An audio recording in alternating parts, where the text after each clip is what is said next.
नमस्कार दोस्तों, मैं राम प्रवेश एवरग्रीन ऑनलाइन क्लासेस में आप सभी का स्वागत करता हूं। हम लोग पढ़ रहे हैं यूपीएसआई के प्रीवियस ईयर के क्वेश्चंस। ठीक है, और उसमें 3 क्लासेस हमारी हो चुकी हैं और ये अब होने वाली है हमारी चौथी क्लास। जो भी क्लास है तो क्लास की वीडियो यूट्यूब पे मिलेंगी आपको, और यूट्यूब के बाद हमारे एप्लीकेशन पे भी आपको मिल जाएंगी।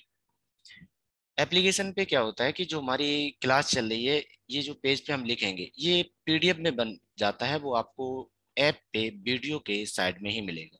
ठीक है, अगर आपको पीडीएफ भी चाहिए इसकी जो बन के वाली है, तो आप कृपया करके हमारा ऐप डाउनलोड कर लें। ऐप जो मिलेगा प्ले स्टोर पे वो एवरग्रीन क्लासेस के नाम से मिलेगा। चाहो तो आप इसको डायरेक्ट स्कैन करो और उसका लिंक भी यहीं से अवेलेबल हो जाएगा, तो आप इसको डाउनलोड भी कर सकते हो। चलिए देखते हैं एसआई के आज के नए क्वेश्चंस। ये प्रीवियस ईयर के क्वेश्चंस हैं। ठीक है, क्वेश्चन दिया है कि एक माल के लागत मूल्य में कितना प्रतिशत जोड़ा जाना चाहिए ताकि अंकित मूल्य पर 10% की छूट देने के बाद 20% का लाभ हो।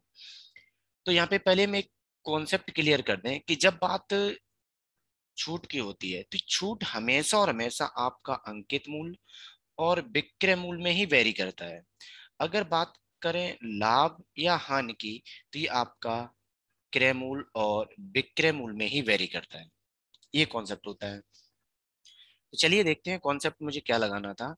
मुझे कॉन्सेप्ट लगाना था कि एक अंकित मूल्य है, अंकित मूल्य पे आपने कुछ डिस्काउंट दिया, चाहे परसेंटेज में हो चाहे आपका कैसा भी, पर क्या दिया, डिस्काउंट। डिस्काउंट देने के बाद जो रेट बन के आएगा वो आपका विक्रय मूल्य बन जाएगा। सेम उसी पैटर्न पे होता है कि अगर आपने कोई वस्तु खरीदी, उसको चाहे तो आप बेचो लाभ पे, चाहे बेचो आप लॉस पे या फिर आप प्रॉफिट पे, तो भी आपको एक रेट मिलेगा, वो क्या होगा, आपका विक्रय मूल्य होगा। अब हम दोनों को पैटर्न यूज करें तो आप क्रय मूल्य से विक्रय मूल्य में जाने के लिए चाहे तो यूज करो आप प्रॉफिट मींस लाभ, या यूज करो हानि। ये दोनों वैल्यू दोनों केस में हमारी जो भी होंगी, अगर सवाल एक ही है, आपका एक ही क्रय मूल्य है, तो दोनों वैल्यू इक्वल होती हैं। दोनों वैल्यू कैसी होंगी, आपकी इक्वल होंगी। अंकित मूल्य से विक्रय मूल्य में जाने का तरीका है, चाहे तो आप डिस्काउंट ले लो मतलब रिवर्स में या फिर फॉरवर्ड में, लेकिन अंकित मूल्य से क्रय मूल्य में जाने का कोई भी तरीका नहीं होता है। बात समझ में नहीं आई? यही कॉन्सेप्ट हम लोग यहाँ लगाने वाले हैं। तो क्या होने वाला चीज देखो, हमें क्वेश्चन में दिया गया है कि एक व्यापारी है, एक व्यापारी है जो अपने लागत मूल्य में कितना प्रतिशत जोड़ दे। मीन्स उसने कोई रेट पे कोई वस्तु खरीदी, इसमें कितना ऐड कर दे कि उसे एक जो रेट उस पे अब निर्धारित करेगा लिखेगा, तो उस पे 10% का डिस्काउंट देने के बाद तो उसे 20% का प्रॉफिट होना चाहिए। बात समझ में नहीं आई? अब आपको करना क्या है, यहाँ पे जो लिखा है इसमें मुझे नहीं पता कि क्रय मूल्य कितना है, तो हम मान के चल रहे हैं कि फिलहाल हमारा क्रय मूल्य अगर 100 रुपया होता, 100 रुपया होता, तो आपको विक्रय मूल्य 120 मिलता। कैसे मिलता? विक्रय बराबर होता है क्रय, विक्रय बराबर होता है क्रय गुणे 100 plus profit percentage divided by 100। ये आपका क्या होता है, विक्रय मूल्य। तो इसी विक्रय मूल्य का फॉर्मूला लगा के आप लगा, ठीक है। तो यहाँ पे जो विक्रय मूल्य होता है वो कितना होता है, 120। हमने बोला है कि ये दोनों वैल्यू इक्वल होते हैं, तो इसको 20 में यहाँ भी लिख सकते हैं। आपसे कहा गया है कि आपको अंकित मूल्य चाहिए जब विक्रय मूल्य दिया हो। तो जब अंकित मूल्य चाहिए और विक्रय मूल्य दिया हो, तो फॉर्मूला बन जाएगा विक्रय मूल्य गुणे 100/100 माइनस डिस्काउंट परसेंटेज। ध्यान रखना डिस्काउंट हमेशा क्या होता है, माइनस होता है। तो उस केस में ये वैल्यू बन जाएगी आपकी 120 गुणे 100 डिवाइडेड बाई 90। बात समझ में आई? तो 0 से 0, 3 से जाएगा 3, 3 से जाएगा 4, तो ये वैल्यू बन जाएगी 400/3। इतनी बन जाएगी। अब हम दोनों वैल्यू को एक साथ लिख रहे हैं। पहला कि हमने, मुझे मतलब था क्रय मूल्य और हमें चाहिए था मतलब आपका अंकित मूल्य। तो क्रय मूल्य जब हमने 100 माना, तो अंकित मूल्य हमारा 400/3 आया। ठीक है। अब अगर हम पूरे में 3 का मल्टीप्लाई कर भी लें थोड़ी देर के लिए, तो ये बन जाएगा 300 और ये बन जाएगा 400। मीन्स अगर आपका क्रय मूल्य 300 रुपया होता तो अंकित मूल्य 400 बन जाता। तो कितना बड़ा, तो 400 minus 300 divided by 300 multiply by 100, तो ये हो जाएगा आपका 100/3 मीन्स 33.1/3%। मतलब है कि आपको क्रय मूल्य से 33.1/3% बढ़ाना पड़ेगा। तो आपको 10% की छूट देने के बावजूद भी कितना फायदा होगा, 20। अब इसी क्वेश्चन को हम थोड़े अलग तरीके से कर सकते हैं, अगर हम इसको भिन्न में कन्वर्ट कर लें तो देखो, मुझे दिया था डिस्काउंट, तो डिस्काउंट हम कन्वर्ट करेंगे फ्रैक्शन में, तो जो 10% दिया है तो ये हो जाएगा आपका 10/100 मीन्स 1/10। ठीक है। अब एक चीज बताओ, आपने कोई रेट है 10 रुपए उस पर निर्धारित किया था, एक की छूट दे रहे हो तो बेचेगा कितने में, 9 में। अब बात कर रहे हैं प्रॉफिट परसेंटेज की, ये दिया है आपको 20%, तो इसको फ्रैक्शन में कन्वर्ट करोगे तो कितना आएगा, 1/5। मीन्स 5 रुपए की कोई वस्तु है, आप उस पर एक का फायदा ले रहे हो तो कितने बेचेगी, 6 में। अब हमने बोला था कि ये दोनों वैल्यू है हमारी कैसी होनी चाहिए, इक्वल होनी चाहिए। ये वैल्यू, ये दोनों वैल्यू इक्वल होनी चाहिए। तो हम क्या कर रहे हैं, इस पूरे समीकरण में मल्टीप्लाई कर रहे हैं 2 का, और इस पूरे समीकरण में मल्टीप्लाई कर रहे हैं 3 का। तो ऊपर जब मल्टीप्लाई करोगे तो वैल्यू हो जाएगी आपकी 20 से 18, और इसमें मल्टीप्लाई करोगे तो 15 से 18। तो क्रयमूल 15 से 20 हुआ, कितना बड़ा, 5 बड़ा। किस पे बड़ा, 15 पे, मल्टीप्लाई बाई 100, तब भी आपका कितना आएगा, 33 से 1/3%। उम्मीद करते हैं अब ये दोनों कॉन्सेप्ट आपको समझ में आ गए होंगे। चलिए नेक्स्ट क्वेश्चन देखते हैं। नेक्स्ट क्वेश्चन में दिया है कि सबसे बड़ी संख्या कौन सी है जो 52, 65 और 143 को विभाजित कर सके। तो मतलब है कि आपसे जो पूछा गया है वो है एचसीएफ। ठीक है। अब यहाँ पे वैल्यू लिख लेते हैं, 52, 65 और 143। अब यहाँ पे एक चीज देखो, मासा एक ऐसी संख्या होती है बड़ी से बड़ी जो इन सबको विभाजित कर सके। मासा कैसे निकाला जाता है वो हम यहाँ पे देख रहे हैं, लेकिन क्वेश्चन हम करेंगे अलग तरीके से। मासा निकालने के लिए आप कोई भी दो संख्याओं को उठा लो और उनमें एक दूसरे को भाग दे दो। तो हमने क्या किया, 65 से भाग दिया है 143 से, तो भाग जाएगा आपका 2 बार, तो 130, बचा कितना, 13। 13 से भाग देना है 65 में, तो 13×5 65 जीरो। तो इन दो संख्याओं का जो मासा वो कितना है, 13 है। लेकिन संख्या एक और है, तो आप उसी 13 से भाग दे दो बची हुई संख्या में, तो भाग जाएगा 4 बार, 52, 13×4 = 52 जीरो। अब हमारा अंतिम भाजक है, वही हमारा क्या हो जाएगा, एचसीएफ। उस केस में हमारा मासा कितना है, 2 है। अब सवाल ये है कि मासा का मतलब मासा उन संख्याओं को विभाजित करता है। 11 का भाग किसी में नहीं, एक में जाएगा, मतलब दोनों इनमें नहीं जाएगा, इसमें जाना चाहिए दोनों में, तो ये आंसर नहीं हो सकता। 15 का भाग किसी में नहीं जाएगा, तो ये भी आंसर नहीं हो सकता। 3 का भाग इसमें नहीं जाएगा, तो ये भी नहीं आंसर हो सकता। अगर हम ऑप्शन से भी करते तब भी हमारा आंसर कितना आता, 13 आता। चलिए नेक्स्ट क्वेश्चन देखते हैं। नेक्स्ट क्वेश्चन दिया है कि 3 क्रमागत संख्याओं का औसत पहली संख्या के 1/3 से 15 ज्यादा है। तो हमसे पूछ रहा है सबसे बड़ी संख्या कौन सी है। तो आपसे ये कह रहा है कि 3 क्रमागत संख्या, जब क्रमागत की बात हो तो संख्या हो जाएगी x, अगली होगी x+1, और इससे अगली होगी x+2। आपसे कह रहे हैं 3 क्रमागत संख्याओं का औसत, तो औसत बराबर होता है संख्याओं का योग बटे संख्याएं। ठीक है। संख्याएं कितनी है, 3। ये जो औसत है आपसे कह रहा है पहली संख्या के 1/3, पहली संख्या के 1/3, तो x/3 से कितना ज्यादा है, 15, तो इतना ज्यादा है। ठीक है। तो अब अगर इसको सिंप्लीफाई करोगे तो ऊपर देखो x x x, तो 3x plus 1+2 3 divided by 3 equal x/3 plus 15, इतना आया। तो 3 से डिवाइड करोगे तो आएगा x+1 इक्वल x/3 प्लस 15। तो हम क्या करें, x/3 को यहाँ लेके आ रहे हो, 1 को इधर लेके आ रहे हैं। तो जब इसको सिंप्लीफाई करोगे तो वैल्यू हो जाएगी x-x/3 इक्वल 15 - 1। तो 3 1 यहाँ सॉल्व करोगे तो वैल्यू बन जाएगी 2/3 3x इक्वल 14, 2 से जाएगा ये 7, तो यहाँ x को सिंप्लीफाई करोगे तो कितना आएगा 21। यही हमसे पूछ रहा है, अगर देखो सबसे बड़ी संख्या कौन सी, अगर सबसे बड़ी चाहिए तो हमने वैल्यूज निकाली थी x प्लस 1 x प्लस 2, तो यहाँ पे ये तो हमारा आया 21, तो ये हो जाएगा आपका 22 और ये हो जाएगा आपका 23। हमसे बड़ी वैल्यू पूछी है तो बड़ी वैल्यू कौन सी है आपकी 23 है। चलिए नेक्स्ट क्वेश्चन देखते हैं। अब नेक्स्ट क्वेश्चन में हमसे कह रहा है कि एक व्यापारी है, वो 500 किलोग्राम माल खरीदने के लिए एक थोक व्यापारी के पास जाता है। थोक व्यापारी के पास एक तराजू है जो 1 किलोग्राम के बदले 1200 ग्राम दिखाता है। मतलब इसका है ये है कि जो वजन कर रहा है, मतलब थोक विक्रेता, वो ये कह रहा है कि हम आपको जनाब 1200 ग्राम दे रहे हैं। कितना दे रहे हैं 1200, लेकिन रियल में वो है कितना 1000 ग्राम। तो इसका मतलब है कि रेट तो हम पे पड़ रहे हैं 1200 के, लेकिन हमें मिल रहा है 1000 का।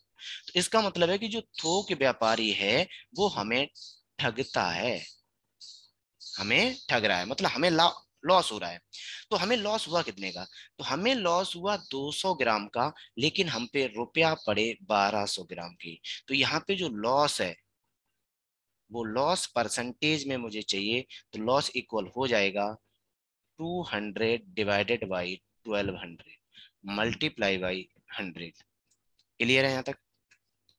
तो इसको जब सॉल्व करोगे तो ये जाएगा 1/6 और ये हो जाएगा आपका 50/6%। ठीक है, ये आपकी हानि है, ध्यान रखना।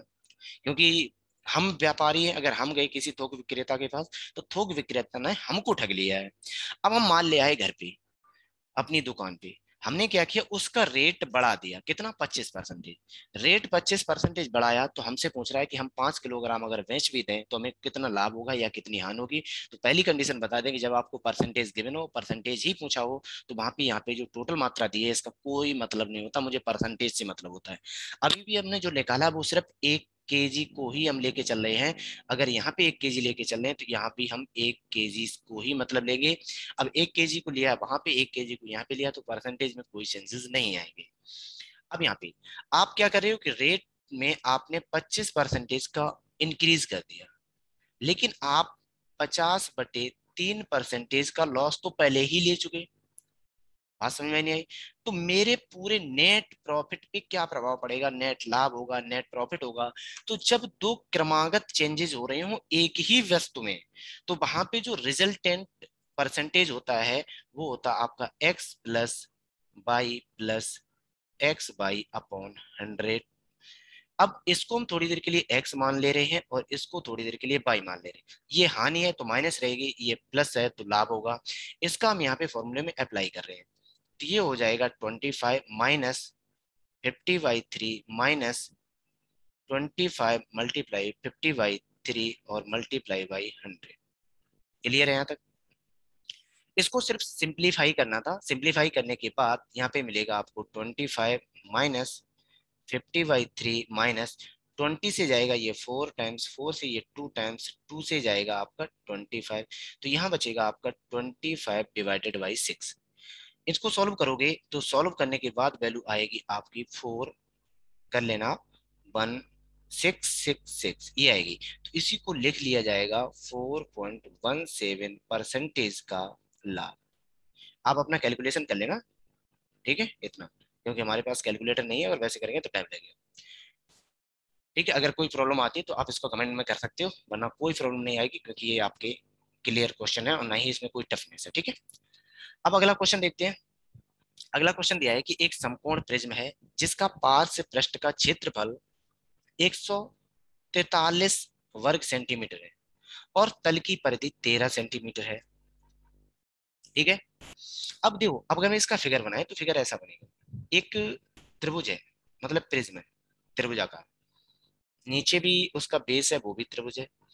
इसको यहां से मिला दो, इसको यहां से मिला दो और इसको आप यहां से मिला दो, ये बनेगा त्रिभुज। अब जो प्रिज्म है, ठीक है, ये बना, लेकिन हमसे कह रहा है पार्श्व पृष्ठीय क्षेत्रफल। पार्श्व पृष्ठीय क्षेत्रफल होता है कि जो इसका बेस है ये वाला पार्ट, इसको छोड़ दो और ऊपर जो है इसको छोड़ दो, तो जो बचा भाई हमारा क्या होता है पार्श्व पृष्ठीय होता है। तो जो पार्श्व पृष्ठीय होता है इसको बोलते हैं कर्व्ड सरफेस एरिया, और ये होता है आपका आधार का परिमाप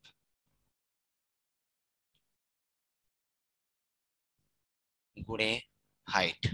ठीक है।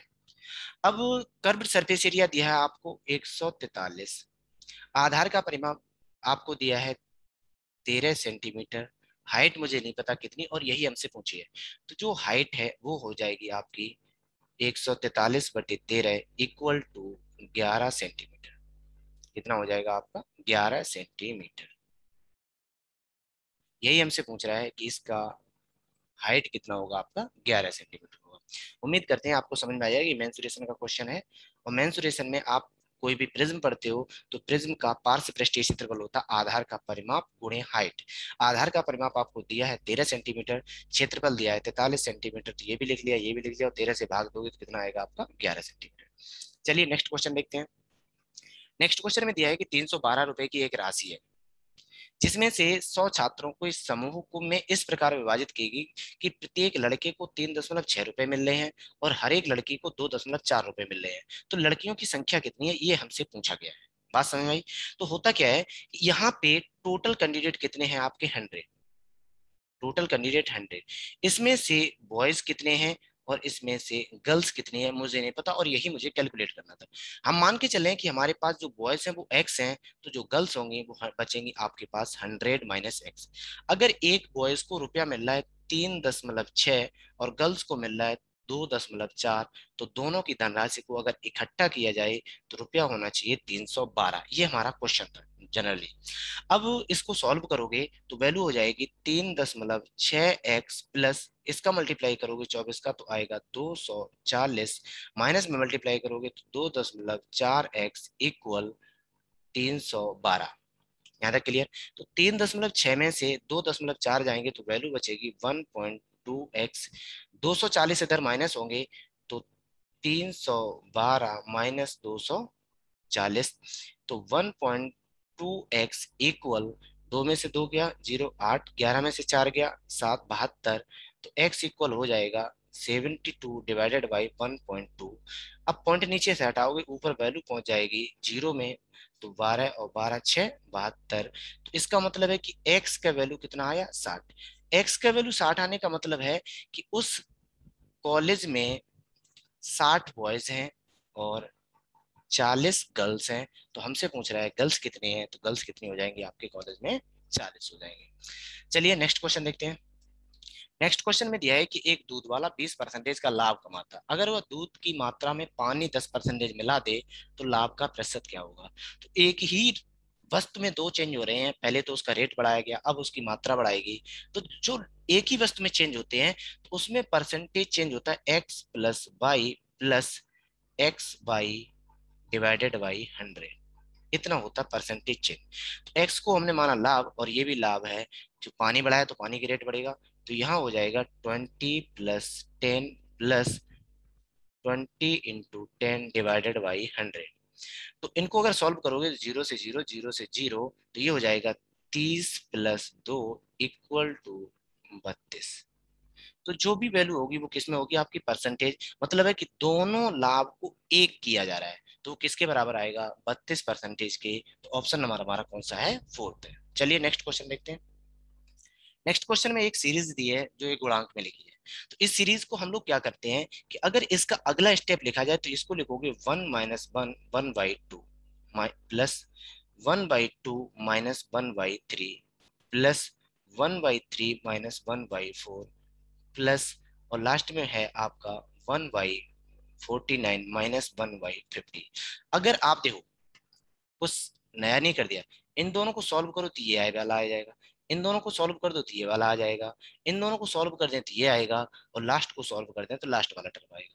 तो मतलब है कि जो हमने सीरीज लिखी है वो हमारी सही है। अगर सीरीज सही है तो आप देखो यहाँ पे हाफ नेगेटिव है, यहाँ पे पॉजिटिव, यहाँ पे नेगेटिव, यहाँ पे पॉजिटिव, तो पहले वाले टर्म में से बचा कौन सा पार्ट? पहला। तो लास्ट में से लास्ट वाला बचेगा, ये क्लियर? विपरीत बचती है। अगर यहाँ दूसरा बचता तो यहाँ पे पहला बचता, विपरीत बचती है। अब यहाँ पे करना क्या है, अगर हम इसको सॉल्व करें तो 1/1 - 1/50, इसको सॉल्व करोगे तो वैल्यू होगी 49/50। अगर हम ऊपर नीचे दो का मल्टीप्लाई करते हैं तो वैल्यू हो जाएगी 98 डिवाइडेड बाई 100। पॉइंट में बनाओगे 0.98, और ऑप्शन नंबर कौन सा आपका? पहला है। ठीक है, इजी क्वेश्चन था। चलिए नेक्स्ट क्वेश्चन देखते हैं। ठीक है, आज के लिए हमारे इतने क्वेश्चन। और आपको अगर ये यूपीएसआई के जो प्रीवियस ईयर के क्वेश्चन हैं आपको पसंद आ रहे हैं, आपको फायदे में लग रहे हैं कि मुझे फायदेमंद हैं, तो आप इस वीडियो को लाइक जरूर करें। और अगर आप इस चैनल पे पहली बार हैं तो आप सब्सक्राइब भी कर लें, क्योंकि सब्सक्राइब करने के बाद अगर आप बेल आइकन को प्रेस करेंगे तो जो भी हम वीडियो डालेंगे वो आपके पास नोटिफिकेशन तुरंत पहुंच जाएगा। अगर आपको ये पसंद आ रहे हैं तो हो सकता है कि आपको आपके फ्रेंड या आपके रिलेटिव में कोई तैयारी कर रहा हो तो उनको शेयर जरूर करें। तो आज के लिए इतना ही, चलिए थैंक्स।